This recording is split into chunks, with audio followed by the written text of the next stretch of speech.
Welcome to episode 1 of Shooting Storrs. That's right. I didn't say how about them Huskies. We got Shooting Storrs. I know we hyped up that show back in the fall of last year. Didn't really happen. We're trying to start it in this off season, hopefully continue it much longer than that. And you know me, I'm Connor. We got Matt and Andrew, but our first guest, the first guest on Shooting Storrs, the one and only Rodney Purvis. Rodney, how you doing today? I'm doing pretty good, man. I can't complain. Yeah, we appreciate you taking the time. You mentioned right before we started recording, you're out in Bulgaria playing, so it's a 7 hour time difference, so it's hard to negotiate getting us all together, but happy to make it happen. So I guess we can really just start right there. You're out in Bulgaria. I mean, it's been what? It's been a while since you played at UConn, and it's probably longer than you even realized, but what are you up to nowadays? I'm sure you're playing out there, but what you up to now? Yeah, just playing really. That's about it still. Just still growing and maturing and getting to know myself more and more. Once you kind of leave college, you kind of on your own and kind of gotta, figure out life and get through things more so on your own. Of course, you have your family and things like that, but like you said, we have a time difference, you know what I'm saying? So I'm just still playing, still trying to get better, still just trying to stay healthy and just stay focused on what's important and maximizing the rest of my time playing basketball. Yeah, so I mean, obviously, there's a lot of overseas you can go to, a lot of players in Italy, Greece. How do you end up in Bulgaria? Obviously, it's not a destination you'd expect when you hear overseas. Is it like, what is it like there? I mean, I'm this person, I've never been there, I've never don't know much about it. How is it in Bulgaria? Um, I like it honestly. It's kind of like stores. I mean, it's kind of like by itself, it's really quiet, really laid back and chill. I actually played for this coach about 2 years ago. So this summer he called me up and we was able to reconnect and I was able to come out here and play. But I like it. Like I said, I'm from a small town, so I'm not really a city guy and a lot of, lights and traffic and stuff like that. I like to be able to get from point A to point B. So this place is super smooth for me.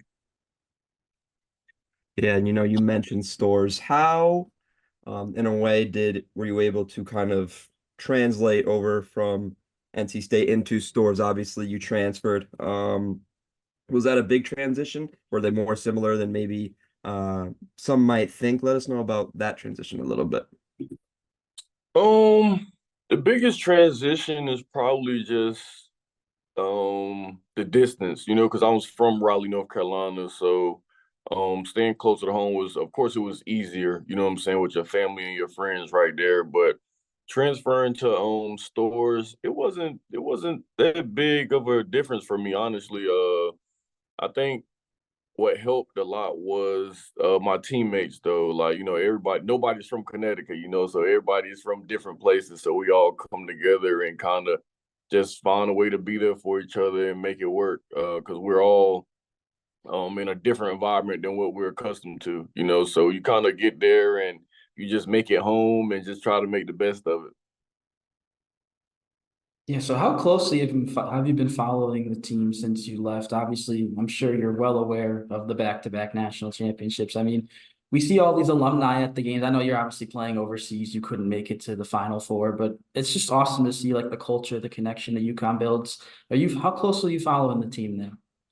Oh, I follow him. I follow him a lot. I mean, it's hard with the time difference, but I follow him for sure. Always if I do miss a game, I wake up, check the stats, see if they won, which they probably did. So, I got a couple other teammates who played. I got a teammate who played at Memphis, so we steady always talking about college basketball. And I think it was last summer I went and practiced with the team up in Stores for a couple of days. So, I try to stay connected to it as much as I can. Once you're overseas, like far as with the other Americans that's here, you know what I'm saying? Your college is kind of like what you hang your hat on here, you know what I'm saying? So when we had conversation and we talking and being an alumni from a different school, well, winning school is much better than being alumni from a school who's kind of just playing, which don't take nothing. I'm not taking nothing away from it, but it's fun when your alumni is when you're a part of alumni where your school is winning national championships. And you mentioned some of your teammates over in Bulgaria and your college experience. You had a lot of notable teammates at UConn. Do you know anything that they're up to? Do you keep in touch with them? Do you talk to them about the current state of UConn? What was that situation looking like? I talked to Boat a lot. I talked to who else? Shabazz here and there. Who else? I feel like we left so long ago, so it's like it's kind of that core guys. Jalen, I talked to Jalen, I talked to CV. Yeah, so we all, you know what I'm saying, we all one family, you know what I'm saying? Like, so when we see on Instagram or something, someone is doing well, you know what I'm saying, we congratulate them, and you know what I'm saying, we always try to make plans to try to link up in the summertime, you know. So uh we keep it going, man. It's a real brotherhood there, and we always try to keep it going for sure. And speaking of staying in touch with people, do you stay in touch with Kevin Ollie? Did you see how he got the Nets job? Oh yeah, I seen that. I was super excited for him once he got that. I started. I mean, I have Dennis Smith as one of my homeboys, so I kind of followed the team. But once Kevin Ollie got the job, I kind of followed them more. I was super excited for him. I think he did pretty well. You know what I'm saying, with the team that he had. You know, he can't like hand select the guys he want. You know, so and also getting thrown in kind of in the middle of the season is definitely tough as well. But I think he did a pretty good job. Yeah, we were all really happy to see that he was still given a chance just after the whole narrative that was pushed about him. But yeah, we were all really happy to see him get a second chance in the NBA. Yeah, absolutely, absolutely. I don't think he's done. I think he'll get another chance at a head coaching job as well in the NBA Absolutely. for sure. And we did have Ryan Boatwright on previously. We asked him a question specifically about Coach KO and that kind of transition. Obviously coming in as a transfer, he didn't get to play under Jim Calhoun. So what was it like being able to, just learn from Kevin Ollie and be able to, create your new narrative as a new team under a new head coach? I think it was fun. You know what I'm saying? Of course, it had its ups and its downs, and at the same time, like you're a younger kid. You know what I'm saying? So I'm not as mature as I am now. You know what I'm saying? And he was younger. He was young in his coaching career as well. You know, so Um, it was fun. It was a learning experience. I learned a lot about myself. I can say that he's a fair guy. You know what I'm saying? He was honest. Um, and I just think he wanted to get the most out of all of his players. That's I think and I think he carried that up to the NBA as well. I've seen a couple of his interviews where he was like, "You're gonna do this and do this. You're gonna play, and if not, you're not gonna play." And that's kind of how he was in college as well. So he's staying firm on what he believed. You know, he was one of those guys who had to work super hard to get to the NBA. You know what I'm saying? And he kept that along with his coaching, and it worked for him. So it was fun, man. It's always fun, you know what I'm saying, to be able to play for someone who kind of have a similar background to you. You know what I'm saying? You guys understand. You guys are from kind of the same environments and different things of that nature. You know, so y'all able to connect on things like that. So that was super. It was super fun playing for him though. Yeah, you mentioned KO had to work to get at the NBA. You also had to work. You made it. You played a handful of games with the Magic. I mean, you've seen the NBA. You've been overseas for now a handful of years. Which do you like better, the lifestyle, and which just overall is better? Do you feel like?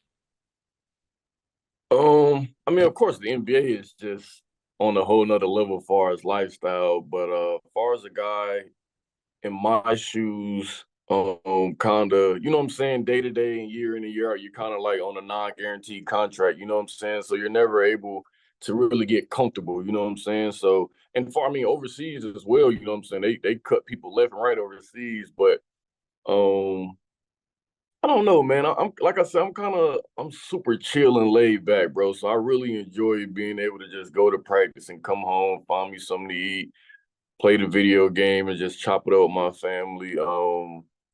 That's cool to me, bro. So it really doesn't matter for me. But I feel like, of course, NBA treatment and NBA lifestyle is just top notch. Like I don't think anything can really compare to that. What video games you got right now? What's your go-to? Call of Duty. That's what I got. I'm in a group chat full of guys from different countries, and we just blow up the group chat. Like, yo, who on? Who on? It's like 20 different people in there. We kind of just play almost every day, really. That was Boat's answer when we interviewed him too. I wonder if he was playing with you that night.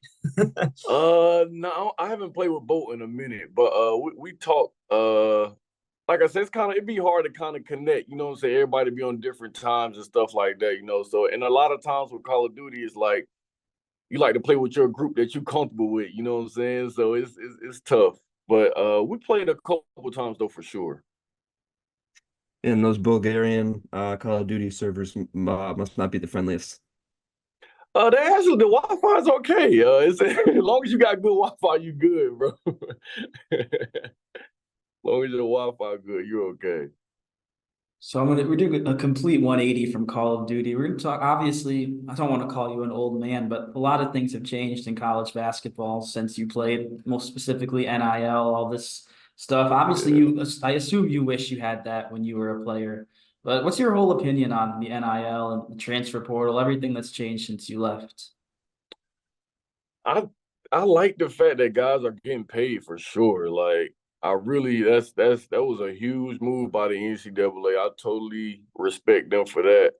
The transfer portal thing is just kind of just is I don't know. Like it's kind of I mean for someone who transferred, but I transferred knowing I had to sit out a year. You know what I'm saying? So it was different for me. Like it was a decision that I had to be made, and I wasn't getting paid for it or nothing like that. It was just a decision that I had to make for myself. But like now it's like I can go to 4 different schools, get paid. I don't have to sit out. It's just I don't know. Like I mean, it's based on the student athlete, I guess. Like however they feel they want to do it and however they want to go about it.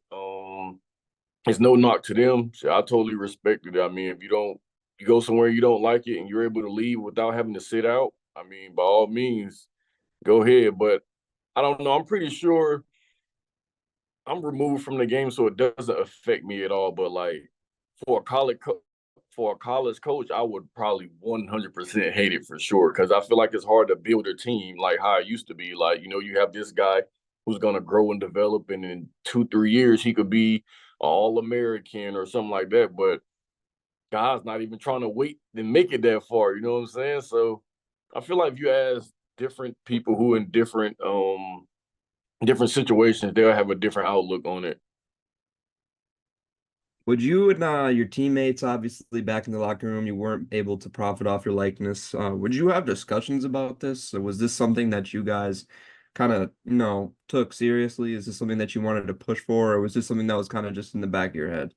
I thought it was something that would never happen, honestly. Like I thought like the NCAA was like, nah, this is what it is and this how it's gonna stay. But I mean, it's always great for things to, you know what I'm saying, make progress, you know. So um like I said, I'm happy for these kids who able to make money off their name and NIL money and things of that nature. Like I love it. But when we back then, we wasn't talking about it, like because we thought it was never like we were getting suspended and missing games for like like for the smallest things. So like I thought it would never happen. Like we used to complain about going to the what was it, the student center and buying a jersey that had our number and name on it. So now it's like it's crazy how everything just changed. Like we was complaining about the smallest things like that. So now that guys are able to get paid for it, man, it's great for them.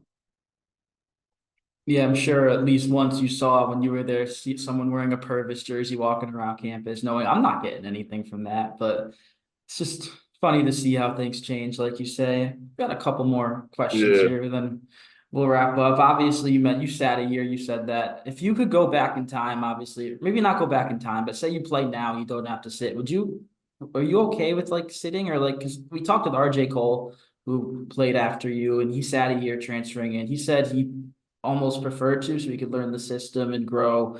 But say like you were in the same position, like are you like happy you sat? Do you wish you played? Like how does that work? Obviously it was the national championship year, so you probably want to be out there, but just what's your overall thought process there?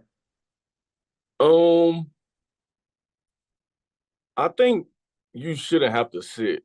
Like I don't really see. I mean, of course, you get to sit and learn the system and all that kind of stuff. But at the same time, like you could be getting lost in the shuffle. You know what I'm saying? Like, and then another thing is what, 8 months? I mean, yeah, of course you're practicing, but like that's like 7, 8 months away from the game. You know what I'm saying? So like it might take you some time to once it's your time to actually play. It might take you some time to get back accustomed to playing a game. Like that'll be what, almost a year with no games. So I don't think you should have to sit. But for me, um, I don't know. I feel like I took advantage of the year that I set out because I was the guy in practice. You know what I'm saying? So I was the guy I could shoot every ball. You know what I'm saying? I was working on my game a lot. I was getting my confidence up. But it is a long time off from the game of actually playing. So it kind of, I mean, I don't know. I still have mixed emotions about it, but I do feel like you shouldn't have to sit out though. Like I don't think you should have to sit out. And this is going to be my closing question, by the way. A couple years ago, 2022, you were on Twitter. You were mentioning things about how from that era of UConn basketball, you obviously had some really talented teammates, Amita Bryma, Daniel Hamilton, Ryan Boatwright, names like that. None of them really had long tenures in the NBA, and that seemed to be something, that really kind of stuck with you. Um, why was that? Why do you think that these guys weren't given much of an opportunity, and why do you think, no one from that era really stuck? I'm not sure. It's just I was in a space where I was just thinking and I was continuing to look at schools and they continuously had guys, you know what I'm saying, just steady going to the NBA, going to the NBA. And I'm just like, damn, bro, this UConn. Like, you know what I'm saying? Like prior years, it was UConn. They had guys going to the NBA. And now it's starting to pick back up again, which is great. But during that time, I still struggle to like understand and try to figure out what it was, but I don't it's really hard to say. Like I don't know, like the names you just named, like those guys who are deserved NBA opportunities, you know what I'm saying? And like I still don't understand how nobody was kind of able to stick, I guess. You know what I'm saying? Shabazz was able to get in, and far as my era when I was at UConn, kind of like what a year I set out, he went to the NBA, and you know what I'm saying, he bounced around a little bit, but after that, I mean, I don't really like guys like Jalen Adams and like super talented guys, like who I can look at an NBA team now and be like, bro, Jalen's better than that guy. Jalen's better than that guy. Jalen's better than that guy. So, and maybe me using Jalen is not a fair assessment because he's just so, you know what I'm saying, he's so talented. But at the same time, it's guys that he's better than. Like, it's just simple as that. And it's just kind of weird that he never really got a chance to play in the league. Same with Boat. Boat super talented, national championship, but I guess he fall under the umbrella of a 4-year guy. So I mean, I guess that kind of, you know how they feel about 4-year guys in the NBA. So I don't know, man. It's just I'm just happy. I'm just happy that things are changing. That's what I can say. You know what I'm saying? So those couple years off where, you know what I'm saying, it was a little rocky and UConn guys wasn't really sticking in the NBA. Now you can see UConn guys getting into the NBA. So I'm happy for the transition of that happening.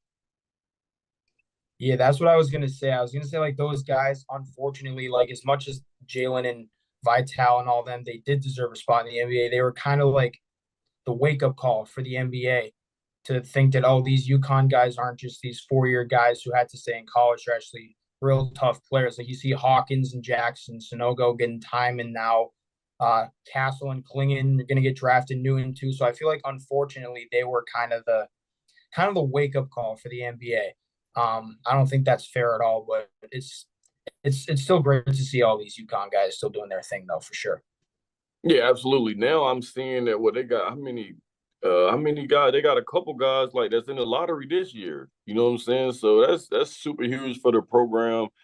If those guys are winning, the whole program is winning. And if you were a part of it, then you paved the way forward, and that's how I look at it. So we all win as a university. And obviously, you were in the NBA at one point in time. I remember the day you were traded to the Boston Celtics, my favorite team. I was pretty excited. Obviously, things didn't work out What was that Yeah. whole experience like for you? Obviously, going through that trade and then figuring out everything after. The stint I did have, it was just truthfully, once I kind of was able to get under my own. Once I left college, I was able to really reset, you know what I'm saying, and really get back to who I was as a player and get my confidence back. And I got to the G League and everything. I just had a good year, you know what I'm saying? Things were working for me. My work that I put in showed, and I was able to get called up, and um things went great. And like I said, I was able to get back to my normal self, you know what I'm saying? Get back to the way I play basketball. This is no knock at the school or the coaching or anything, but once you go to a school, a college, you have to play in the system. Like, it is what it is. You got to do what the coach is asking of you. And I wasn't the same player in college as I was once I left college, for sure. Like, and probably 80% of it, 75% of it was probably mental, honestly. You know what I'm saying? So, but it was all fun, man. It was all an experience. Getting traded to Boston, like I said, I was on a non-guaranteed contract, so it's kind of like a, how they do like a little swap, and then it's like they don't owe you any money. You know what I'm saying? So it's easy to just trade you. Then I think I got traded to OKC after that. It was so much I wasn't even paying attention to what was really going on. I was just trying to talking to my agent to see kind of what was next. Like, I know how it go. You know what I'm saying? I know I wasn't. Um, like I said, I knew how it went. I appreciated the time I did spend in the with the Magic and the opportunity. I appreciate it. I definitely earned it, you know what I'm saying? But I don't know. I feel like with a little bit more time, I think things would have been a little different for sure. But hey, it is what it is. All right, and I got one more question. I ask it every episode. We've had 6 or 7 guys on, and we used to remember all the answers, but we got no idea now. Who is the funniest UConn teammate you ever played with? You play with a lot of really notable people, so we gotta know who's the funniest guy you ever played with. Mm. It's definitely definitely a guy, one of the guys from New York for sure. Omar Calhoun was funny. Terrence Samuels was funny. Sam Cassell was funny. It's too many to pick, bro. We had a team full of clowns, bro. Like, that's why it's like the basketball was kind of iffy. You know what I'm saying? Basketball's up and down. Win some games, lose some games. But bro, the locker room, like we were tight. Like, it was nobody against nobody. You know what I'm saying? We all hung out together. We all did everything together. And I think that's what kind of keep us tight to this day. Like, I can call Sam Cassell right now and talk to him about anything. You know what I'm saying? So, but I don't know, bro. Like, it definitely Sam Cassell, Omar Calhoun, uh, Terrence Samuels. Amita was kind of funny too. I can't just give it to one guy though, bro. There's a lot of funny guys. Yeah, that's understandable. And that those road trips had to be fun as hell too. Yeah, bro. Like, constantly laughs and jokes, bro, all day long. I think that'll just about do it here, unless you guys have any last questions. No, I guess not. So, Rodney, thanks for the time. The first episode of Shooting Stores, you're the inaugural guest, so you can always have that. You can have that in your accolades on your Wikipedia page or whatever you want. But All right. All right. I appreciate you guys. yeah, we appreciate you coming on. And for the viewers, hopefully this is something we can do maybe weekly. Not with Rodney. Maybe he can come back weekly if he wants. I think that, no offense, that might get stale pretty quick. But All right. hopefully we'll have players on weekly. We're gonna try it out. If it doesn't work, doesn't work. But hey, it's worth a shot. So for us, thank you, Rodney. Thank you again, and thanks for watching.